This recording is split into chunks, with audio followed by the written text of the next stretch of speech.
Bonjour, je suis heureux de partager ces quelques moments avec vous ce matin. Le sujet qu'on va aborder, c'est l'anxiété. Alors, j'ai amené mon adjoint, Bobby, qui est un phénomène d'anxiété par lui-même.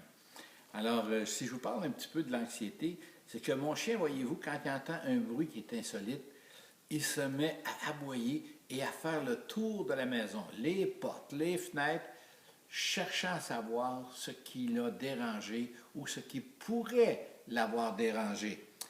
Alors, dans les prochains jours, vous allez voir, je vais faire 3 capsules. Une sur l'anxiété, une sur l'inquiétude et une sur le stress. Alors, si vous voulez, on va définir un peu ce qu'est l'anxiété. OK? Puis l'anxiété, il faut voir que c'est aussi un mécanisme de défense normal. OK?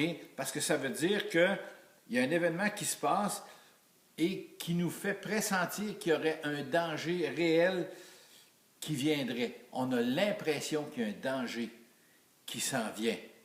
Alors Bobby, quand il aboie partout, il a l'impression qu'un danger réel s'en vient. Maintenant, ça stimule l'anxiété, notre système nerveux, à réagir.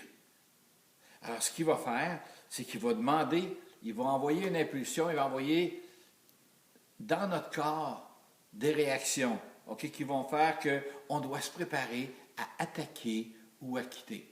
Bon, l'anxiété, c'est là depuis que, comme on dirait, le temps des cavernes, mais l'ours a changé. OK? Si avant ça, on craignait l'ours, aujourd'hui, il est différent. Ça peut être le surmenage, les bouchons de circulation. Ça pourrait être toutes sortes d'événements comme ça qui font que c'est difficile pour nous, OK, de faire face à cette réalité-là. Maintenant, il faut regarder comment on peut en arriver à être capable de vivre un mieux-être. Comment y faire face. Et la meilleure manière, c'est l'affrontement. Donc, c'est d'être capable de faire face à la situation, d'être capable de gérer, de mieux gérer son stress, d'être capable de gérer des situations difficiles. Et c'est ça qui va nous permettre aussi à un moment donné de faire une relâche et d'être capable de faire un lâcher-prise. Mais l'importance aussi, c'est d'être capable de se tourner vers le Seigneur. Et parlant de se tourner vers le Seigneur, on va voir que la méditation a un impact sur le cerveau. Effectivement, OK, ça donne des résultats étonnants. Pourquoi? Parce qu'au lieu de se fixer sur nos propres pensées, on se fixe sur ce que le Seigneur pourrait dire.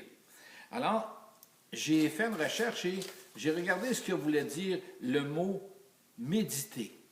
En hébreu, quand on traduit, ça veut dire marmonner, bredouiller, se parler à soi-même. Donc, méditer la parole de Dieu, c'est être capable de la ruminer, être capable de la rebrasser en dedans de soi, puis la faire constamment revenir en nous, pour être capable de se tourner vers lui, puis de mettre en pratique la parole de Dieu.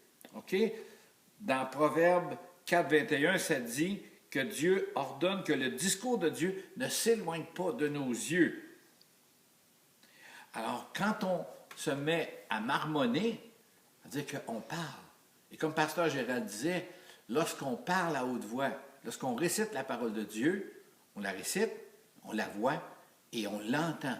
Et ça a un impact sur notre cerveau qui nous amène à nous tranquilliser. Maintenant, ce qui est important, quand on parle de méditer la parole de Dieu, il faut être capable de faire une référence. Alors, je vais vous référer à Jérémie 29, 11, quand il dit « Car je connais les projets que j'ai formés sur vous. » Projet non de malheur, de paix, OK, afin de vous donner un avenir et une espérance. Alors, si on se met à méditer, on pourrait dire « Car je connais ». Donc, Dieu connaît toutes choses. C'est ça qui est important de se souvenir.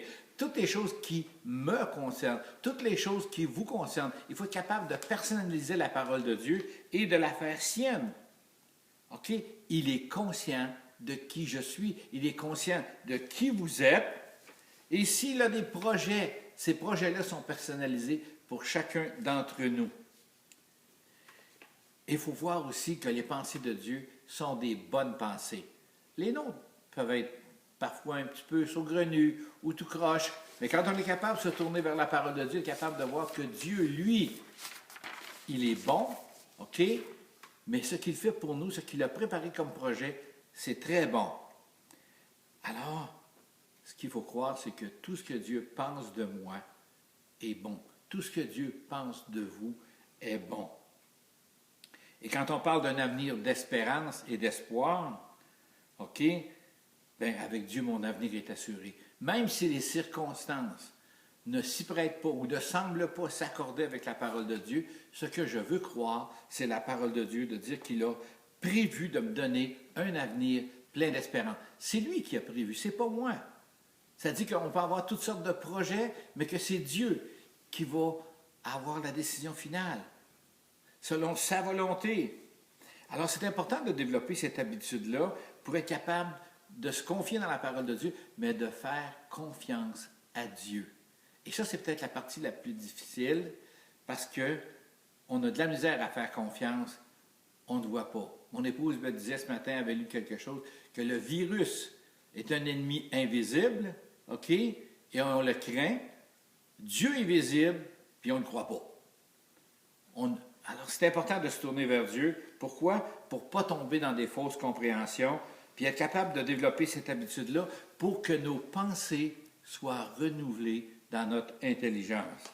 Et ça, c'est conforme à la parole de Dieu. Alors, la prière, méditer la parole, ça devrait être un style de vie, une habitude, quelque chose qu'on fait régulièrement, sur une base journalière.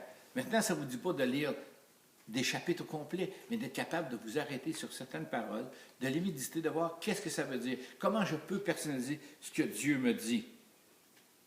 Alors, murmurer, c'est confesser la parole de Dieu. C'est être capable de dire ce qui en est, puis notre vie en dépend. Pourquoi? Parce qu'on veut que nos pensées soient transformées par Christ de lui-même. Maintenant, dans Romains 12, 2, ce que ça nous dit, c'est d'être transformé par le renouvellement de l'intelligence afin que ce soit la volonté de Dieu qui soit faite. C'est ce que je nous souhaite à chacun de nous, que nous puissions murmurer la parole de Dieu, mais que nous soyons renouvelés dans notre intelligence, dans nos pensées, pour vraiment servir le Seigneur et être en paix. Alors je vous souhaite un temps de paix, un temps de grâce. Malgré les circonstances, Dieu est fidèle. Amen.